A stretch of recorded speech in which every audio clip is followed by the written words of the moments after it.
Ahora sí. Ahora sí nos vamos porque ya es que hay muchas personas como que no les gusta que uno salga en esto y le ponen a clonar los ups.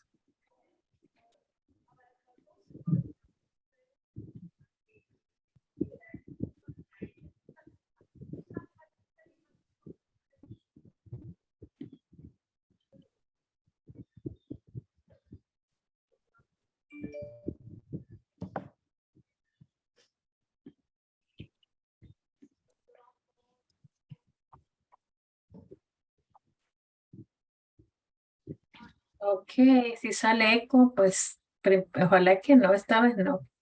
Espero no. Bueno, ahora ya estamos en directo. Espero no. Ok, ¿todo bien? Bueno, ahora ya estamos en directo. Espero no. Ok, ¿todo bien? Sí, se escucha muy bien, no hay eco. Qué bueno. Buenas tardes, buenos días, donde quiera que se encuentren. Gracias por estar aquí. Ahora tenemos un tema muy importante que es los afrodescendientes de El Salvador, una población que por discriminación ha sido excluida de nuestra población de El Salvador, lo quieren ver como invisible y nosotros nuestro deber es decirle al mundo que sí existen, que alguien que vino a mentirnos, a decirnos que esta población no existe, que la única población que existe en El Salvador son los mestizos. Eso es mentira, porque el mestizaje también fue con los afrodescendientes y hay prueba de ellos, pero por cualquier razón hay gente o la clase dominante quiere barrer esa historia y dejarla bajo de la alfombra. Nosotros aquí estamos para contarles la historia, para decirles la otra verdad que no lo saben. Y tenemos al señor Wolfgang López y Ana Yancy, y están aquí con ustedes. Bienvenidos. Bueno, hola, gracias Miriam por este espacio. Bueno, ahora vamos a hablar sobre el tema afrodescendiente y, ¿verdad? La conmemoración que estamos realizando en este mes, que desde el 2020 Afros fundó el mes de la afrodescendencia salvadoreña. Y tenemos aquí a Wolf, que es un gusto tenerlo, pues por él descubrimos nuestras raíces. Si él no hubiera venido y nos hubiera hablado sobre el tema, todavía seguiríamos creyendo pues que somos parte de un mestizaje o que somos descendientes de españoles con indígenas, como siempre se nos han dicho en las historias de tercer grado, de bachillerato, ¿verdad? Así que bienvenido, Wolf, y pues el micrófono es suyo para que nos pueda exponer sobre los orígenes de la afrodescendencia salvadoreña. Muchas gracias, Ana Yancy, muchas gracias, Miriam, por la invitación y para poder participar y exponer mis ideas en este evento. Quisiera compartir la pantalla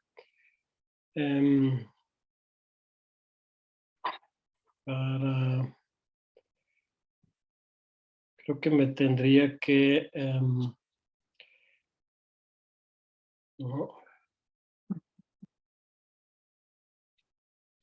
dar el permiso, ¿no? Para poder compartirla, ¿no? Sí.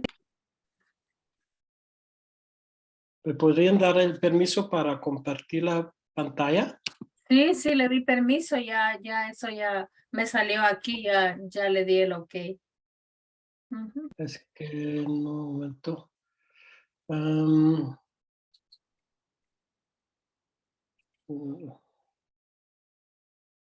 Yo no veo aquí a dónde.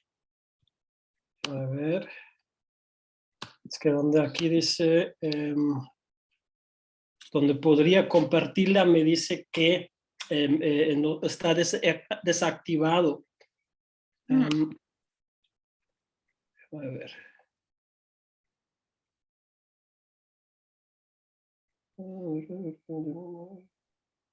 Aquí dice que está desactivado. Vamos a ver aquí si Yo ya arriba. le di advanced sharing, yo ya le puse ya ahí advanced sharing. Ya le puse ahí. Ya, vamos a ver. Bueno, aquí dice que sí desactivado. Esas son las cosas del internet, entonces voy a hacerlo de una manera pues diferente, ¿no? Porque vamos a ver, voy a intentarlo otra vez para ver si puedo compartir la pantalla con ustedes. A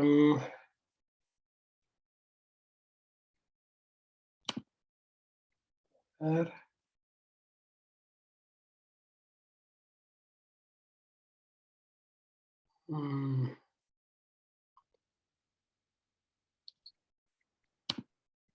Bueno,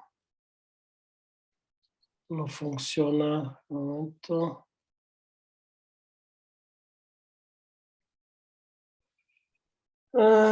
No funciona lamentablemente.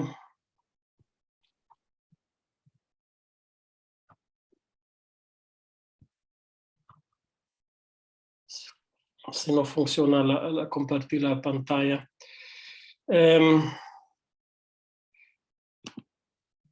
¿A dónde lo has activado, Miriam? ¿Por dónde? Yo lo he activado donde dice advanced sharing, advanced, donde dice que avanzado, la compartido avanzado. Ahí es donde yo le di el clic. Yo lo... Sí, no es, ok. No, yo creo que, bueno, a veces pasa, ¿no? Voy a hacerlo de otra manera, entonces voy a presentar así hablado, sin las imágenes y un momentito, perdón, ya rapidito. Bueno, sí, Ana Yancy me invitó a hablar sobre los orígenes de la población afro-salvadoreña. Realmente los estudios afro-salvadoreños ya tienen un tiempito que se están desarrollando en los últimos años. Se han identificado como tres fuertes épocas o momentos históricos, más bien dicho, en los que una migración de africanos y afrodescendientes a El Salvador se llevó a cabo, ¿no? El primer momento, sin duda, es la época de la esclavización y la invasión española también, cuando también los invasores españoles fueron acompañados por africanos ladinizados en España ya, y después inició pues la esclavización de africanos que duró toda la colonia. Luego, como segundo momento, se identifica también el siglo XIX, sobre todo a finales del siglo XIX, con algunos proyectos del Estado-Nación en El Salvador, donde hay una migración laboral de afrodescendientes de otros países del Istmo y el Caribe. Y el tercer momento es lo que solemos llamar la diáspora africana, ¿no?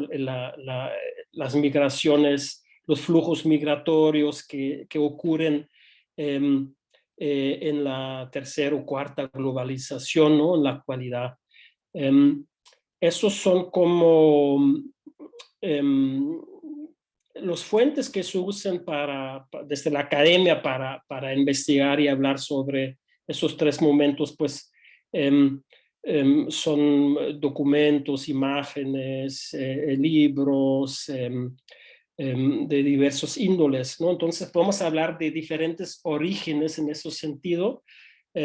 Y también quisiera usar lo en plural porque aparte de esas fuentes, digamos, que usa la academia, también hay otras fuentes de la tradición oral o de la tradición oral iconográfica, ¿no? Que son más, que tienen como otra fuerza y que también hablan sobre el origen de la población africana en El Salvador. Y también quiero hablar sobre el origen de la población africana, también un poco hablando sobre el origen, por qué me originó a hablar y dedicarme al tema, ¿no? Para que pues haya un poco así una cierta claridad por qué me dediqué a hablar sobre la historia afro-salvadoreña. Y pues esos puntos voy a tratar en la ponencia y quizás al final, si nos da tiempo, no hablar un poco sobre dos conceptos que surgen últimamente en las discusiones de los antropólogos y antropólogas que se dedican a trabajar con comunidades de descendencia africana en el continente Abya-Yala o en el continente americano. Y esos son conceptos de contramestizaje o también, bueno, ahorita como tengo aquí a la par la presentación, ¿no? Ya no me alcanza la vista, tengo que hacerlo un poquito más grande para poder leerlo. Y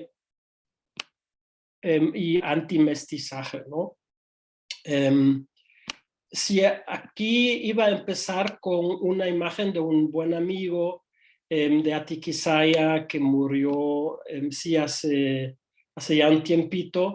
Es el papá de Joalmo Cabrera, que es también miembro fundador de Afros, perdón, y pues él era un herrero, un músico, un historiador local, y solíamos estar sentado afuera en su casa en Atiquizaya y querían compartirles un poco la música de él, pero bueno, ahorita lo vamos a, voy a ver, no sé si se puede escuchar ahorita en ese modo. Vamos a ver, un momentito.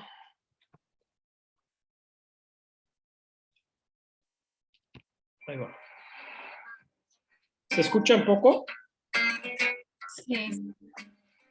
Sí, se escucha.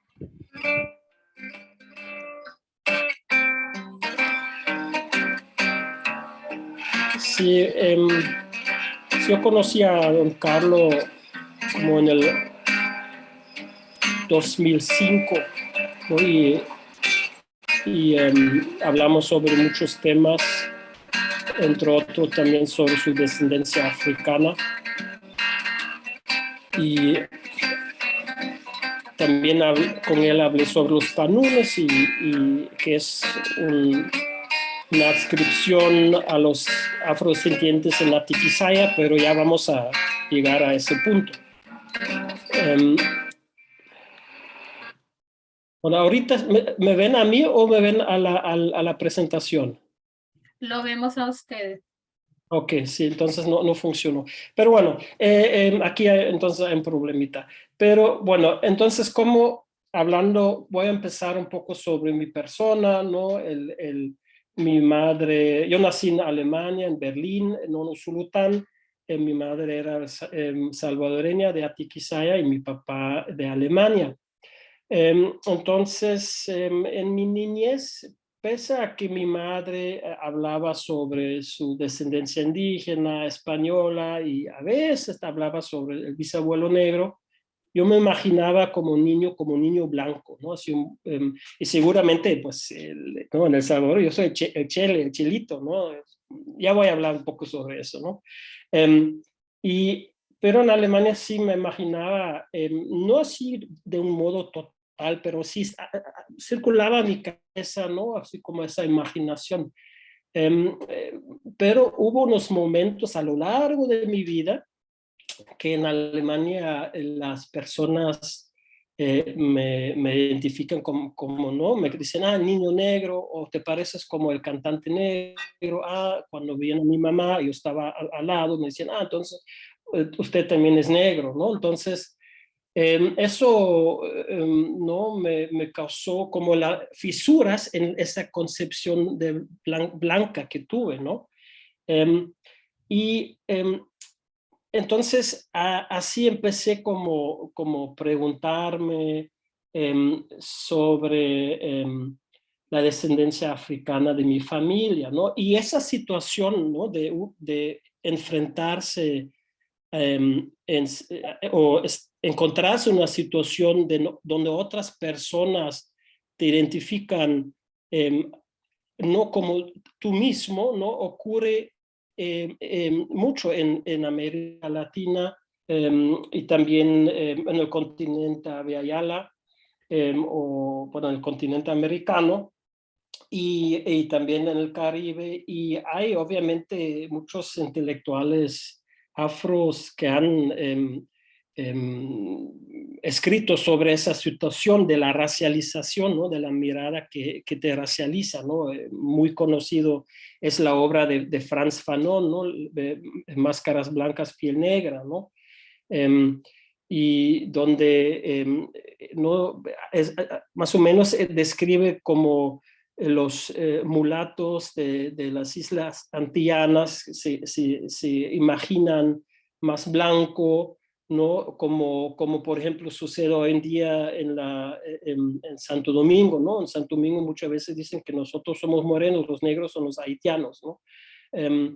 Entonces, pero si ellos migran a otros lugares, en el caso de Frantz Fanon se fue a París, de repente le señalaron, un negro, ¿no? Y esa identificación no solamente es una descripción, sino tiene una carga semántica, significa, ¿no? El color de piel significa en ese mundo colonial en el que estamos viviendo, ¿no? Entonces, en ese libro de Frantz Fanon, él describe la psicología la psicología colonial, de la interconexión entre colonizador y colonializado, buscando la manera como transformar ese conflicto. Por otro lado, también conocemos pues poemas, ¿no? Que tratan sobre ese tema, el movimiento negritud, que luego se apropia los términos de los colonialistas y lo resemantiza, lo apropia y subvierte los términos de las personas que quieren dominar a los subalternos, ¿no? En El Salvador también se ha reflexionado un poco sobre esa situación. Está ese famoso cuento de Salvador, el Punce Negroide, el niño que se quería chelear, ¿no? Que quería ser blanco como el niño del amo de la tienda, ¿no? En su pueblo, ¿no? Y pues es la madre que le da, que le da ejemplos de personas negras, afrodescendientes, para, para generar, para dar su autovalor y el autoestima, ¿no? A ese niño. Y eso es un poco también la intención de todos mis trabajos, de buscar la historia que no nos han contado, que no está escrita, que se ha silenciado en El Salvador o que se ha disminuido, ¿no? También. En el caso, por ejemplo, como ya los mencioné, ¿no? Mi madre de vez en cuando, ¿no? Hablaba de su abuelo o de mi bisabuelo negro o morenón, ¿no? Hablar sobre el tema de si ella era negra, o muchos miembros de mi familia, pues le generó un malestar, ¿no? Entonces ahí, cuando hay algo ahí, entonces sabes, ok, hay una historia detrás de eso, ¿no? Una historia de traumas, de heridas, pero también de apropiación, de posicionarse y estar en contra de los proyectos hegemónicos, coloniales, ¿no? Pero esa estrategia de disminuir, ¿no? la historia, la experiencia de los africanos en El Salvador, y los afrodescendientes. También lo encontré a lo largo de mis investigaciones, sobre todo cuando leí diferentes libros escritos a finales del siglo XIX y comienzos del siglo XX, hasta mediados del siglo XX y más, ¿no? Que siempre había, sí hablaban de la existencia de una población de origen africano en El Salvador, pero que es ínfima, ¿no? Muchas veces, ¿no? Pero es muy poca, ¿no? Casi va a desaparecer, ¿no? Pero a lo largo de las décadas, ¿no? Siempre se repite y se mantuvo ese pequeño grupo. Entonces, sabes, bueno, hay algo también que es más bien la disminución, es más bien una estrategia, ¿no? Entonces, cuando había un momento después de todas esas experiencias de racialización, de las experiencias del racismo en Alemania y el silencio, ¿no? Entonces empecé a preguntarme, pues sí, ¿qué hay, no? Somos descendientes africanos, ¿dónde está la historia que no nos han contado? ¿Dónde la puedo encontrar? Luego también hay que decir, muchas veces la gente también se sorprende, pero tú eres chelo, ¿cómo que es que eres negro en Alemania? No podemos entender eso, ¿no? ¿Cómo es posible? Pues sí, ¿no?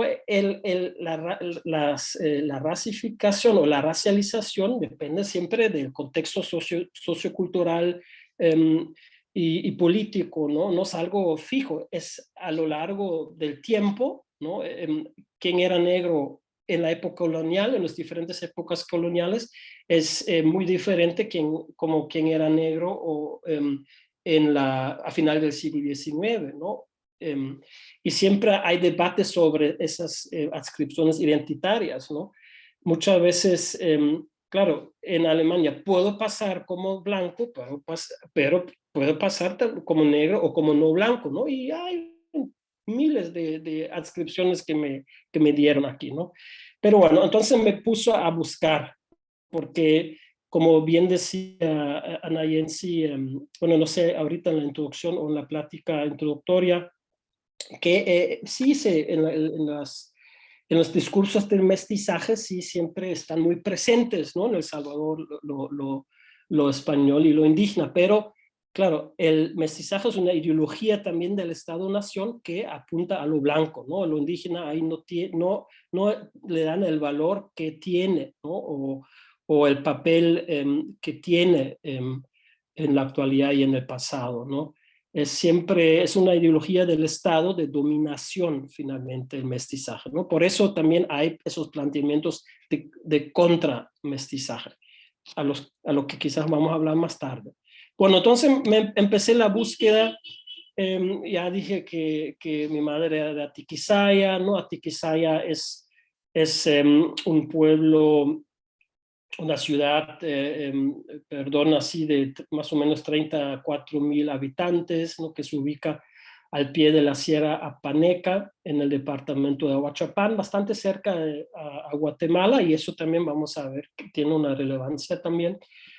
Atiquizaya es un nombre que se deriva del náhuatl, del lugar donde sale o cae el agua en el occidente de El Salvador.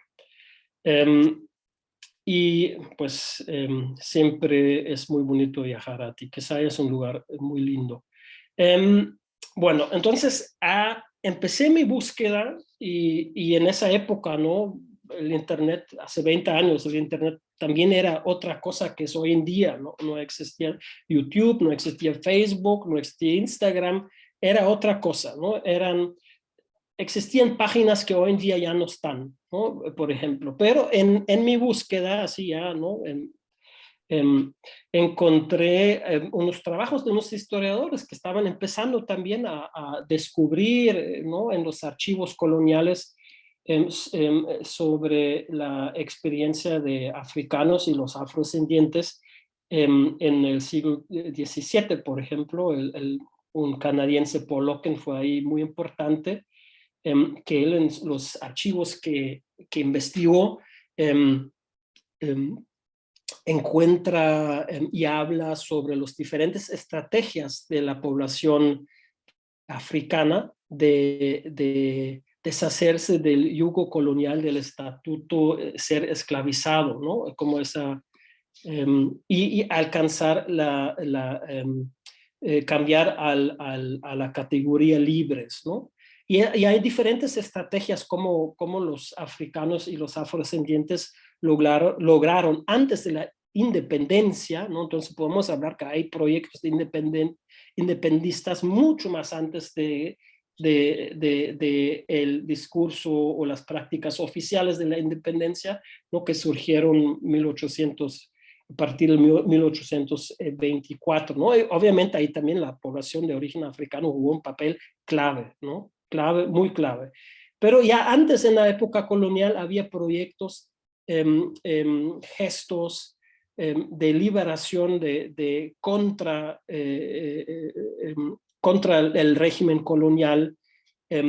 Algunas veces muchos compraron su libertad a partir de las organizaciones sociales de los africanos, de las confradías.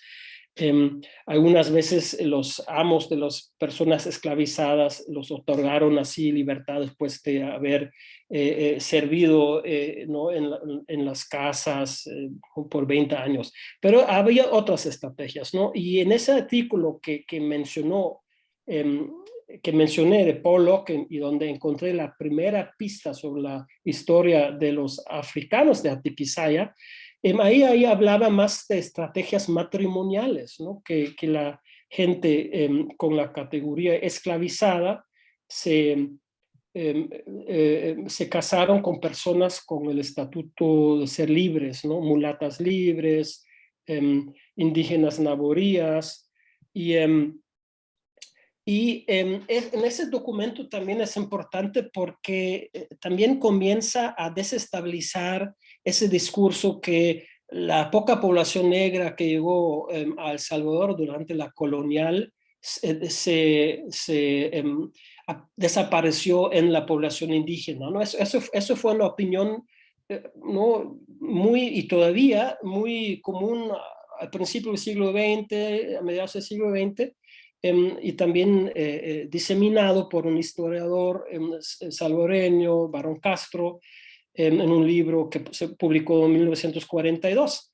Y ahí habla que pues la población negra desapareció, ¿no? La población de origen africana desapareció. Y entonces en ese texto de Paul Loken, donde analiza las estrategias matrimoniales, muestra pues que fue al revés, que realmente la población indígena fue que se insertó a través de los matrimonios al ámbito de la población no indígena, o los que después se llamaban ladinos, o la población ladina, ¿no? Que en esa época muchas veces también tenía esa idea de que los ladinos también son de origen africano, ¿no?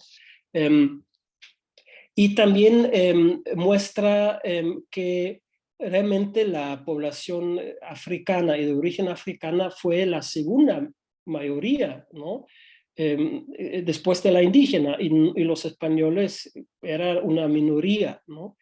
Entonces, eso fue muy importante, esos trabajos de Paul Loken. También están los proyectos de cimarronajes, ¿no? Que también son esos resistencias contra el régimen colonial a través de los que los cimarronajes urbanos y rurales se enfrentaron al régimen colonial. Pero ahí, en búsqueda de la historia afroatiquizayense, pues ahí fueron las primeras como huellas, ¿no? Y esos estaban hablando del tiempo 1660,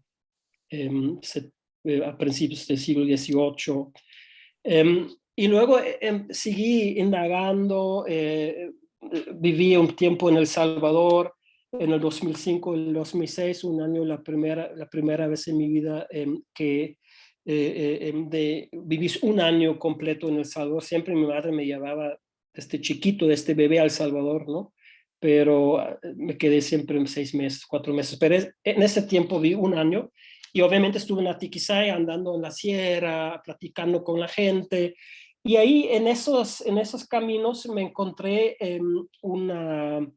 un texto que es la monografía de Atiquizaya de la Casa de la Cultura, ¿no? de la que ha escrito la directora de la Casa de la Cultura de Atiquizaya, donde menciona la palabra los panunes, ¿no? Y decía, el rasgo etnográfico que más sobresale en Atiquizaya es el mestizaje.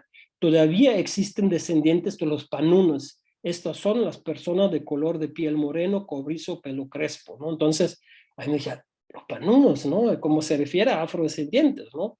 No lo dice ahí, pero se refieren a afrodescendientes. También luego con la amistad con don Carlos que mencioné al principio, yo Almo conocí a otras personas que me hablaban sobre los panunes y claramente decían que vinieron de la costa norte de Honduras, quizás de Jamaica, que eran descendientes africanos, ¿no?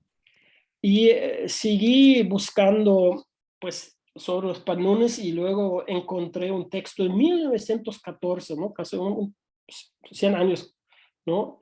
Atrás publicó sí, un intelectual salvadoreño de la época, Santiago Barbarena, un texto sobre la historia de El Salvador y también ahí menciona los panunes, ¿no? Pero al contrario de los textos de la Casa de la Cultura y de la tradición oral, Santiago Barbarena entonces intenta, en esa época también la idea de indigenismo era muy fuerte, ¿no? El Estado-nación tendría que tener una identidad nacional donde sí se reflejaba lo indígena, pero realmente, pero como una forma abstracta, ¿no? No la experiencia concreta de los indígenas, el hacer mundo de los indígenas, nada que ver, ¿no? Sino solamente como una herramienta útil para construir una identidad nacionalista o nacional, ¿no? En el sentido del Estado-nación a principios del siglo XX, ¿no? Construir, como decía Miriam, la identidad nacional mestiza, ¿no? Entonces, en ese texto, entonces el autor intenta dar un sentido de la palabra panuna, ¿no? Y lo asocia con el náhuatl, ¿no? Como el náhuatl era el idioma que hablan los aztecas, ¿no? Que conocemos popularmente como los aztecas, los mexica tenochca, y claro, El Salvador o estos intelectuales querían identificarse con esa gran historia del imperio azteca, ¿no? Y para construir su relato de Estado-nación mestizo, ¿no? Eso fue una coyuntura muy fuerte en México, ¿no? Entonces asocia la palabra panunes con el término panuni o panoni, extranjero náhuatl. Pero también da otra versión, que es el Sumo, ¿no? El Sumo es un pueblo indígena en Honduras, y ahí Panún significa árbol, ¿no? Y entonces, así como el pueblo quiché, ¿no? Que más o menos lo traduce como el pueblo que viene del lugar donde hay muchos árboles, también esa palabra Panunes tiene que ver con eso, ¿no? Que se origen en un lugar donde hay muchos árboles. Pero bueno, entonces yo dije, y a partir de la lectura de otras fuentes donde aparece la palabra, bueno, ahí se mencionan zambos, ¿no? Ahí se mencionan africanos, ahí se menciona población de origen africano, ¿no? Entonces, no deberíamos mejor buscar un sentido que viene desde la experiencia de la diáspora africana, ¿no? Y no irse a los nahuas o a los sumos, ¿no? Entonces pensé y interpreté la palabra panune. Si se deriva de una fuente colonial, eso es un trabajo que realicé, no lo puedo explicar porque nos vamos a extender demasiado. Y cambié en esas fuentes la ortografía, no, las leyes de la ortografía no existieron en la época colonial tal cual como lo conocemos como hoy. Siempre hay variaciones, no, de vez en cuando el B se escribe como BU, y entonces cambié el P con un B o un B, ¿no? Y entonces resulta Banunes, y sí, y así saqué la lotería, así como decirlo, porque sí, entonces es un etnónimo, ¿no? Un nombre de un pueblo que fue esclavizado, ¿no? Y en la época cuando comenzó la esclavización, muy tempranamente, ya voy a hablar sobre ese punto, ¿no? Hay un historiador, o bueno, un jesuita, en 1627 en Cartagena, que fue uno de los puertos donde los africanos esclavizados fueron como negociados y enviados a las diferentes áreas de la región. Ahí describe los diferentes grupos étnicos que llegaban a ese pueblo y describe los panunes, y dice que ellos vienen de los ríos Casamançé y el río Gambia, que de la región que hoy se conoce como Senegambia, y partes de Guinea-Bissau, ¿no? en la actualidad. Y entonces, ya voy a seguir hablando, y encontré en otras fuentes que, por ejemplo, a personas esclavizadas los llamaron Pedro Banyún, María Banyún en Guatemala, Juan Banyún en Perú, también en México. Y obviamente no sé, y eso es una práctica muy común, ¿no? de dar un apellido con un nombre africano, de una región africana, ¿no? Encontramos en los documentos coloniales María Angola, Pedro Mozambique, María Congo, y obviamente eso es bastante frecuente, ¿no? Entonces, ya voy a problematizar un poco usarlo como tal cual, como si realmente venían de esa región, ¿no? Esas personas que fueron esclavizadas. Pero en otras fuentes también hay descripciones de personas que venían de Arará, ¿no? Es como hoy en día es Benín, el reino de Ahomey, ¿no? Donde viene la práctica del vudú. Algunos fueron identificados en algunos textos en El Salvador como Bambará, como Mandingo, como Mondongo. Mandingo también fue la lengua franca de la región de donde vienen los panunes, ¿no? Y era un pueblo muy, muy fuerte, muy influente. Y entonces, pero yo seguí investigando y siguiendo la huella de los panunes, ¿no? Y sí, se encuentran muchos sinónimos de ese pueblo: Banún, Pañul, Banyul, Banyuk. Y aquí tenía unos mapas para mostrar dónde se encuentran estos pueblos, pero si imaginamos el mapa de África, ¿no? Comienza como, no, como una forma, como tipo S, ¿no? Digamos como tipo S, ¿no? Y la primera parte del S de arriba es la región, la mitad de lo concavo del S, es donde se encuentra la región Senegambia, que va hacia Sierra Leona, ¿no? O sea, la Gran Senegambia, y que se llama esa región Guinea, ¿no?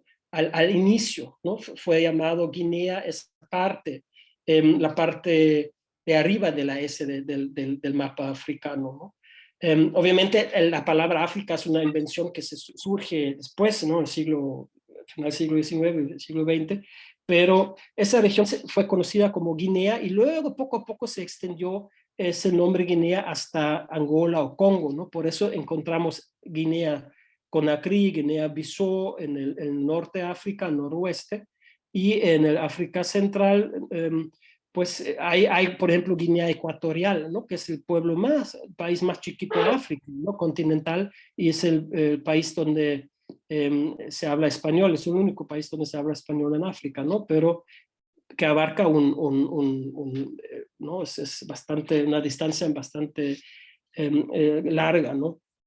Entonces, en esa región comenzó la esclavización de los africanos, y porque queda muy cerca de España, de Portugal, y había muchos contactos, ¿no? Antes ya de la invasión española, entre esa región y Portugal sobre todo, ¿no?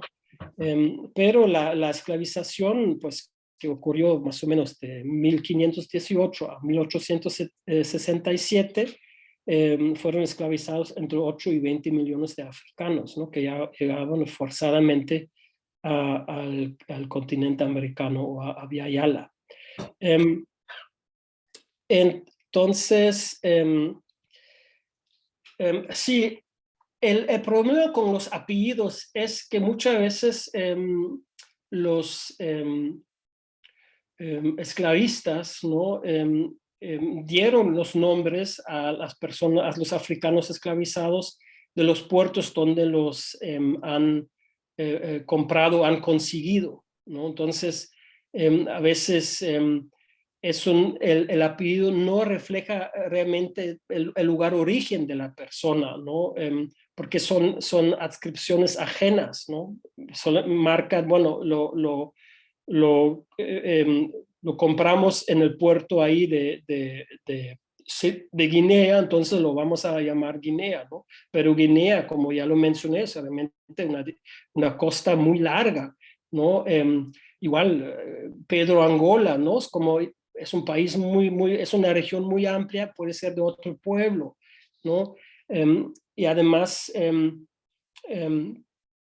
pues no se puede confiar a los fuentes mucho a los fuentes oficiales, ¿no? Entonces hay que buscar las fuentes donde sí encontramos autoadscripciones, ¿no? Donde los propios africanos explican a los que hicieron el registro de las haciendas donde trabajaban, ¿no? Explicaban de dónde venían, con qué pueblo se identificaron, ¿no? O de dónde se originaron, ¿no? Entonces, sí hay esas fuentes también, pero estos ya no se encuentran en África, ¿no? O en esos lugares donde oficiales donde se negoció o se desarrolló todo ese trabajo burocrático de la esclavización de africanos, sino hay que ir al continente americano, ¿no? En los Estados Unidos o en otras partes, donde ya era otra situación, ¿no? Entonces, sí hay una manera usar esos documentos de esa época, pero hay que saber siempre contextualizarlos bien, ¿no? Y un argumento también era que los esclavistas como también buscaban fragmentar a los africanos para que no haya una revuelta en los barcos, ¿no? O en la nueva tierra donde se iban a llevar. Pero eso también ya se está cambiando esa visión y más bien se destaca que muchas veces se compraron contingentes, se consiguieron contingentes, ¿no? Y también hay siempre la región de Senegambia, de donde vinieron los panunes o los banunes, fue subestimada hasta ahorita, ¿no? Como hay que usar muchas nuevas fuentes para realmente mostrar también que el flujo de la migración forzada de esas regiones fue bastante fuerte también. Lo menciono eso de los contingentes porque compagina con la escasa información que tenemos sobre los panunes en Atiquizaya, donde se decía que llegaba un conjunto, ¿no? De africanos esclavizados o de zambos, que era en esa época también una denominación, no una mezcla afroindígena, que después también se transformó a eso, sino también de origen de guineano, ¿no? De origen de Guinea. Entonces, que llegan conjuntos a un pueblo era bastante frecuente, ¿no? Y pues sí, también algo que también llama la atención es que esa noción banunes que se mantuvo, ¿no? Que se mantuvo y pero bueno, es una historia, ya voy a hablar, complejizar más la imagen, pero ¿qué es lo importante también, ¿no? de encontrar, digamos, la etnicidad, las etnias, ¿no? Porque nos conecta con las historias también de los pueblos en la África, ¿no?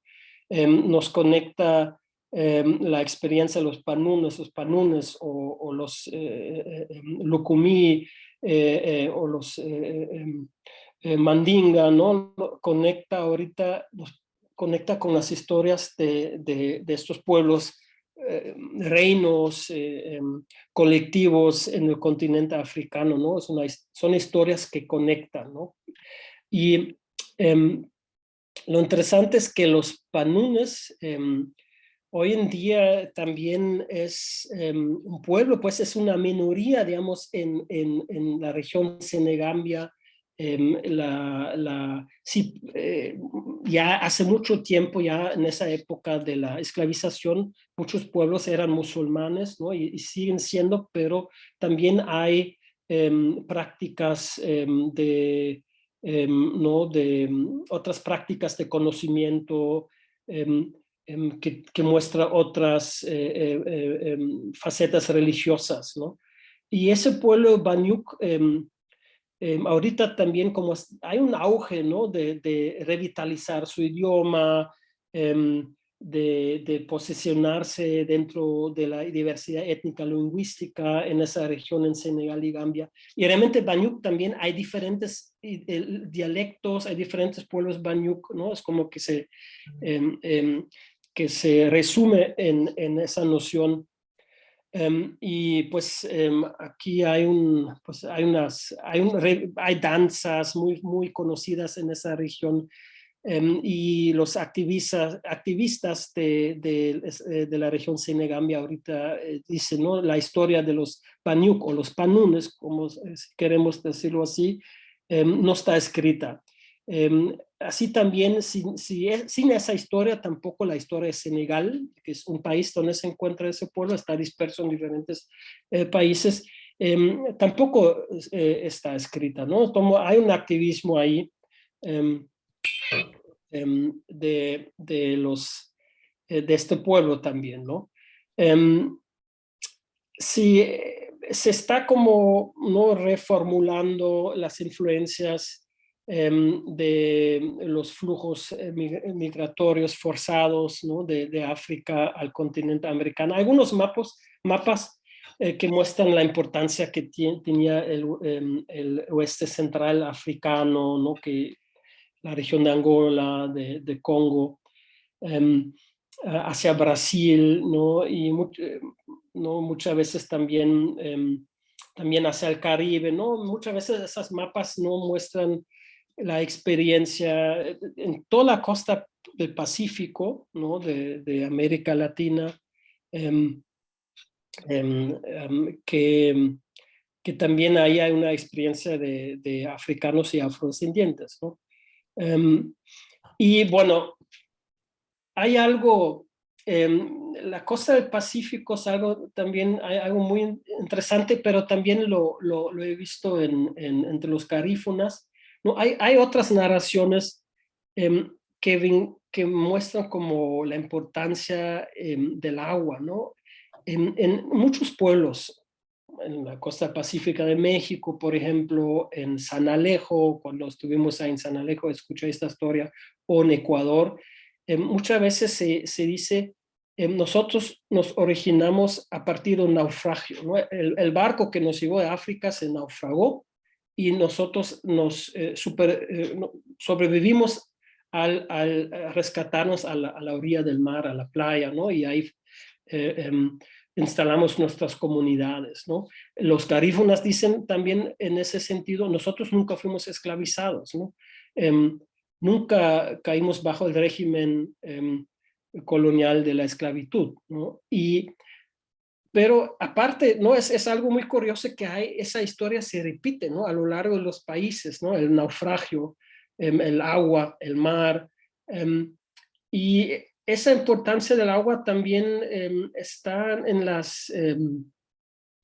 las prácticas espirituales o en las prácticas de conocimiento, en las filosofías y metafísicas de los afrodescendientes, ¿no? Donde el agua, el lugar de origen, donde viven los dioses, donde viven los espíritus, donde viven los muertos, es en la isla bajo el agua, ¿no? Es Guinea, es la isla bajo el agua. Y, um, y entonces... y entonces, pues tiene también ese papel ¿no? Esos son historias de origen del mar, que vinimos del mar. También están Natiquisaya, también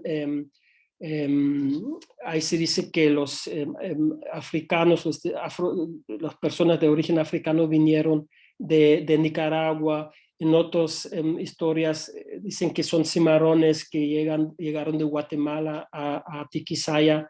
Entonces, hay diferentes imágenes, ¿no? que muestran que hay múltiples orígenes de la población africana y siempre hay un trabajo de conectar diferentes mundos, ¿no? También de conectar lo africano y lo indígena, ¿no? Que siempre hay una negociación, no hay una fusión, ¿no? Como siempre es como la diferencia produce diferencia, ¿no? Como diversificar y mostrar las diferentes crear conexiones entre diferentes mundos, ¿no?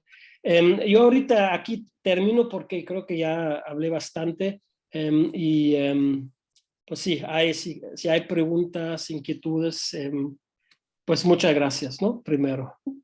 Bueno, gracias, Wolf. Es un tema bastante amplio, ¿verdad? Pero sé que podemos pasar todo el día hablando del tema afrodescendiente, de cómo llegaron, pero anteriormente estuvimos acá con Miriam conversando y pues, ¿verdad, Miriam? Yo pienso que es una profundización de lo que yo pude decir anteriormente. Sé que el tiempo es bastante corto, pero hoy está más extenso cómo pudieron llegar los afrodescendientes acá en El Salvador. Y era una de las preguntas que ella también me hacía, ¿cómo llegaron los banunes, verdad, a Tiquisaya? Y pienso que pues está muy, muy profundizado. No sé qué opina usted, Miriam. Bueno, yo estoy bien sorprendida de que pues a los que tenían descendientes a raíces de África en las actas de nacimiento les podían ladino. Eso parece que lo dijo él, ¿verdad? Y yo siempre me pregunté que por qué la acta de nacimiento de mi padre decía ladino, ¿verdad? Y ahora pues ya encontré la razón. Y yo le preguntaba a la gente, pero nadie me daba respuesta. A mi familia también le preguntaba, porque yo veía el acta de nacimiento de mi papá que decía ladino. Y mi papá era un señor muy alto, moreno. Yo creo que era el más alto del pueblo, de donde yo nací, allá por la Unión.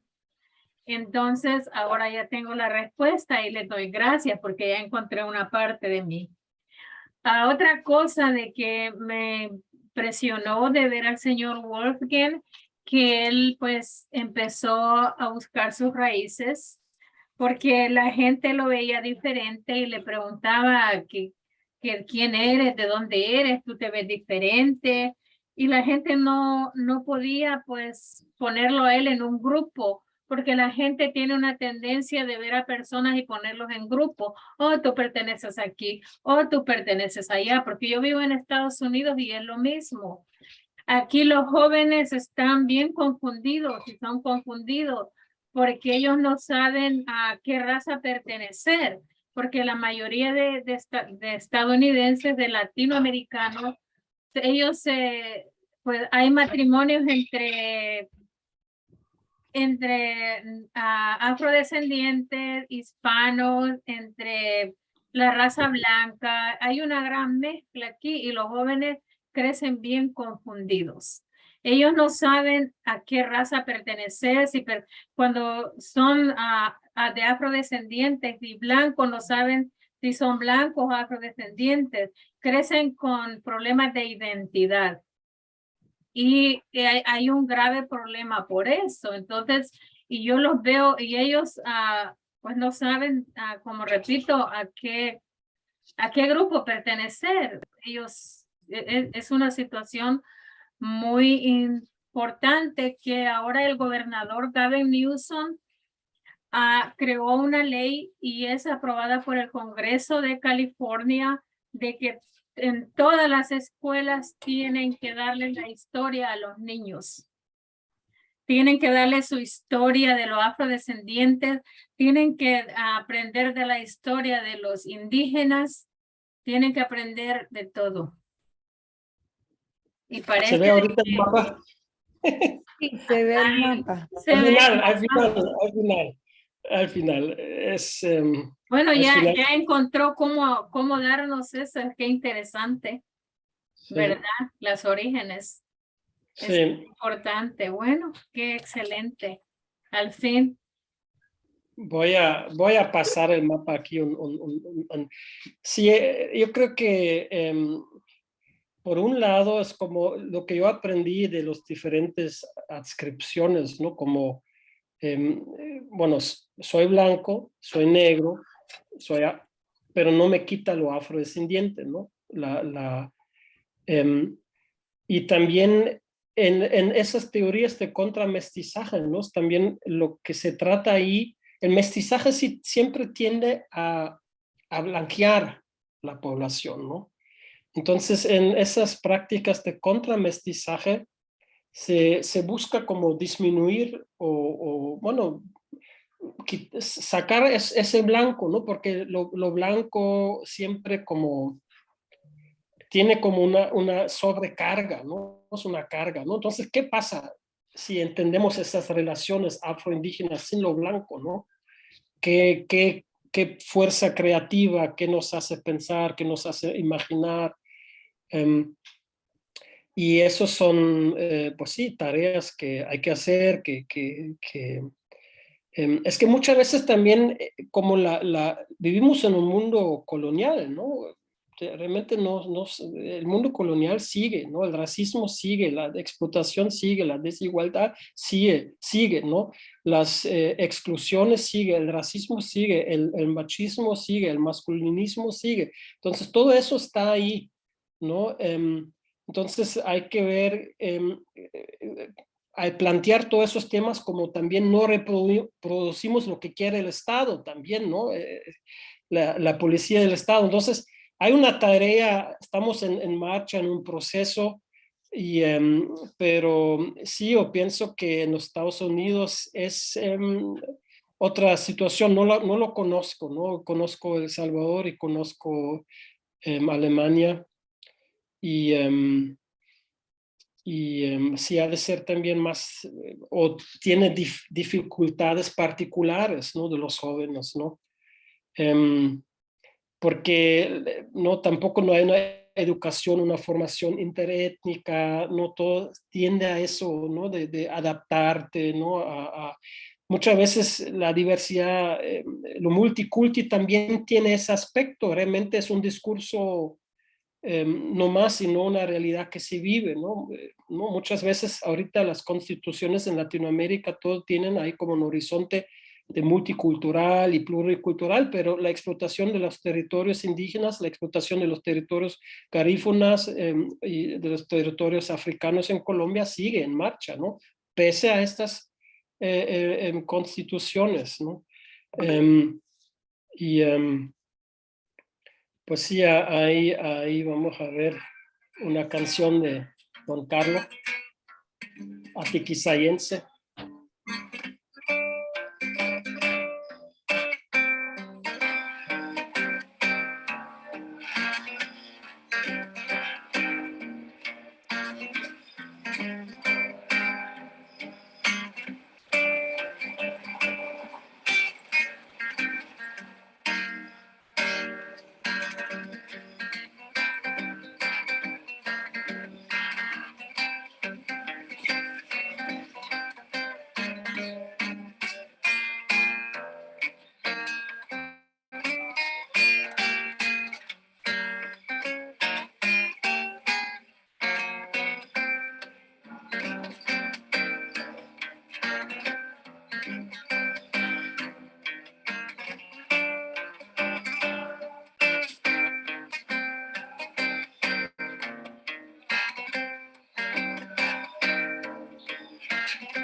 Esa grabación la hice en el 2005 en la casa de Yoalmo, ¿no? También que es miembro de Afroes.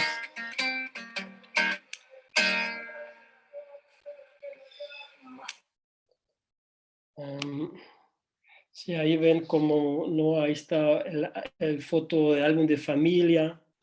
Aquí es mi bisabuelo, ¿no? Que decía mi madre, ¿no? Que era el afrodescendiente, ¿no? Ahí está mi abuela,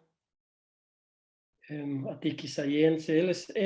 Nació como en 1850 en Atiquizaya, era ganadero, ¿no? También la ganadería era muy importante, la experiencia afrocolonial.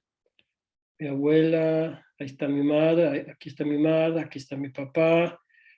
Entonces, sí, pues sí, ¿no? Es lo que decía aquí, es la región Senegambia, ¿no? Es como de esa parte de África hasta aquí. Es la región Senegambia.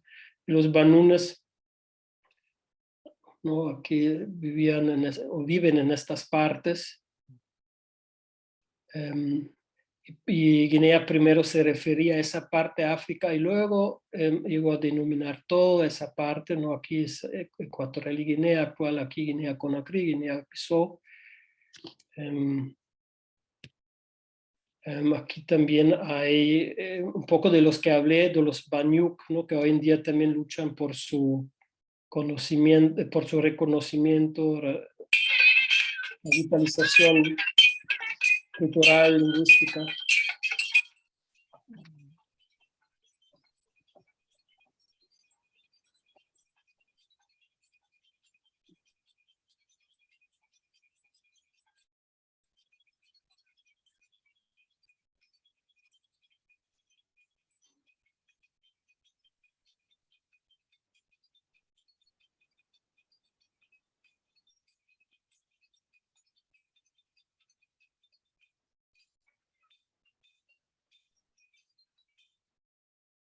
Y sí, también escribí a uno de los activistas, ¿no? De las investigaciones que hice en Atiquizaya y le interesó, ¿no? Están como en lo mismo, ¿no? También. Y sí es uno de los pueblos más antiguos de esa región, ¿no? Aquí también hay otra vez el mapa que mencioné, ¿no? Aquí relativamente hay, en comparación con la fuerte flujo de Angola y Congo, ¿no? Eso se está cambiando, se está reevaluando el impacto aquí en Senegambia, pero como se da cuenta que aquí no hay mucha referencia, ¿no? Visual, ¿no? En cuanto a experiencia de los africanos esclavizados, ¿no? Pero claro, sin duda, de aquí llegó la mayoría de africanos esclavizados, ¿no? De Brasil hasta finales, a mediados del siglo XIX. Sea como una calabaza, ¿no? Que ahí también se expresa un poco el concepto del agua, ¿no? Como el agua, como el pasaje medio, el mundo de los espíritus. Y aquí quería lo que hablaba de la relación afroindígena, ¿no? Y de las diferentes narraciones de migración. Y pues sí, aquí. Pero bueno, ahí terminamos aquí con Don Carlos y el señor de Milpero de Atiquizaya. Bueno, muchas gracias, Wolf, por compartir con nosotros y verdad, y también a Miriam que nos apoya en estos espacios. Vamos a seguir compartiendo más sobre la historia y visibilizando más a la afrodescendencia en El Salvador. Sí. Muchas gracias por la invitación, Miriam. Muchas gracias por la invitación, Ana Yensi, que siguen las conmemoraciones, las celebraciones y las investigaciones. Un fuerte abrazo. Gracias por la historia de los Gracias. afro-salvadoreños y hasta la próxima.